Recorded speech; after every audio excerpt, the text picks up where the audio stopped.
Europe 1, il est 8h-5. Thomas Soto. Il veut un rassemblement très large contre un ennemi commun et clairement identifié, les barbares de l'État islamique. Voilà Vladimir Poutine qui met son costume de capitaine d'équipe, qui veut jouer collectif. Bonjour Danny Cohn-Bendit. Bonjour Thomas. Le plan du président russe, c'est une alliance avec Assad contre Daesh. Vous dites banco, faut y aller, on le suit, on lui fait confiance à Poutine ? Ah non, surtout pas, il ne faut pas lui faire confiance, mais il faut réfléchir un peu, parce que visiblement la situation, disons, des forces contre Daesh devient de plus en plus difficile. Il y a les Kurdes d'un côté qui se font taper et par Daesh et par les Turcs, donc la proposition de Poutine de faire un grand rassemblement peut faire sens, et je crois que même si c'est difficile, il faut essayer de comprendre pourquoi Poutine veut aujourd'hui un grand rassemblement et se remettre au centre du jeu. Mais alors pourquoi C'est quoi son arrière ou ses arrière-pensées à Poutine ? Il a d'abord un grand problème, et c'est son arrière-pensée économique. Il veut que les sanctions cessent.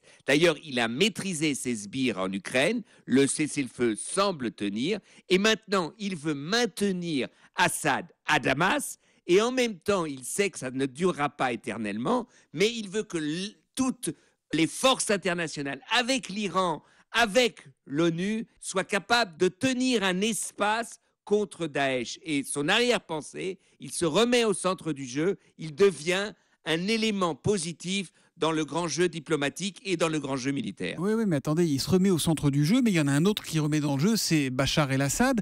Est-ce qu'on peut le laisser comme ça, s'asseoir à la table des discussions sans condition, comme s'il n'y avait pas eu, Dany, plus de 240 000 morts dans son pays, la Syrie, depuis mars 2011 ? Il est responsable d'une majorité de ces morts, Assad. C'est ça le grand problème. Donc il faut des conditions très strictes. D'abord, que Assad reprenne langue avec son opposition qui n'est pas l'opposition islamique la plus dure. Deuxièmement, il faut une porte de sortie pour Assad. Il faut dire clairement que c'est une période transitoire et qu'après, Assad partira. Il partira je ne sais pas où, à Moscou, n'importe où. Mais je crois qu'il faut que lui faire comprendre qu'il a perdu la partie parce qu'il est très faible et que s'il veut que son système reste, eh bien, ça sera le système Assad sans Assad. L'humeur de Dany, tous les matins à 7h-5 sur Europe 1. Dany, qu'on retrouve donc demain. À demain, mon cher Dany. À demain, Thomas.